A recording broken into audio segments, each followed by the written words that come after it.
Ce 20 septembre marque un tournant dans la vie du clan Gainsbourg. Si est aujourd'hui que les portes du domicile de Serge Gainsbourg ouvrent au public.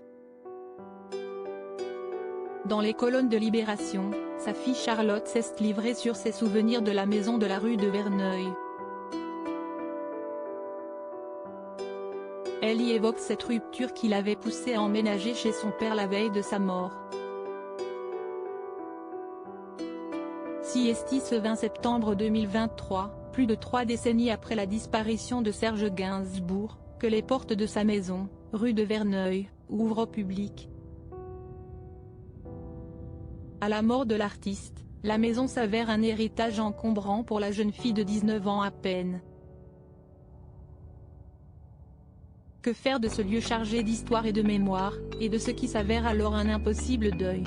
À la veille de l'ouverture de la maison de la rue de Verneuil, dans les colonnes de Libération, Charlotte Gainsbourg s'est penchée sur 30 ans de questionnement. La compagne d'Yvan Attal a dévoilé le cheminement qui l'a conduite à prendre la décision d'ouvrir les lieux aux fans de son père. La maman de Ben, Alice Edjo a également convoqué le tendre souvenir de sa mère, Jane Birkin, et évoqué ses séjours brefs dans cette maison dans laquelle elle a attendu pendant 30 ans le retour de la personne qu'elle aime plus que tout. Dans la maison de la rue de Verneuil, le temps s'était figé.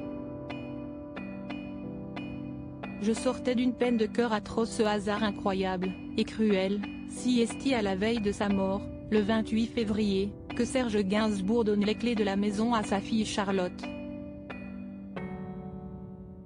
La comédienne, âgée de 52 ans aujourd'hui, a d'ailleurs insisté pour que la page de l'agenda de son père visible dans la maison soit ouverte à la page du 28 février. Le chanteur y avait écrit donner les clés à Charlotte. Pourquoi celle qui ne s'était jamais sentie à son aise dans la maison de la rue de Verneuil devait-elle s'y installer? Charlotte se souvient, le 28 février, mon père s'apprête à me donner les clés de la maison. J'habitais chez ma mère, je n'allais pas bien du tout et comme il se faisait du souci pour moi, il avait été décidé que j'aille vivre chez lui. J'ignorais à quel point il était malade et ni lui ni ma mère ne le savaient. Je dors donc une nuit dans ce qui aurait dû être ma chambre. Serge Gainsbourg y a déposé un cendrier, un paquet de Marlboro Light, des allumettes, et un tube de Lexomil, car je sortais d'une peine de cœur atroce, il fallait me récupérer.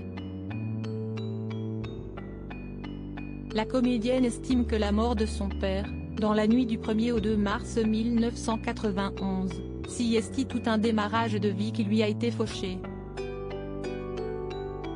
Si la sœur de Lou Doyon ne dit pas plus sur cette histoire, elle l'a toutefois déjà évoquée en 2016 dans les colonnes d'interview. Elle avait ainsi livré avoir perdu des amis en raison d'une histoire d'amour secrète avec un homme plus âgé, une idylle vécue entre ses 14 et ses 19 ans. Tout était secret, tout le temps, même pour mes parents, avait-elle confessé, ajoutant que la mort avait été une croix supplémentaire à porter à l'heure de cette séparation. C'était une période où j'avais besoin de lui parce que cette histoire s'était arrêtée, et j'étais dans un sale état, s'était-elle remémorée. De l'identité de cet homme en revanche, elle n'a rien dit.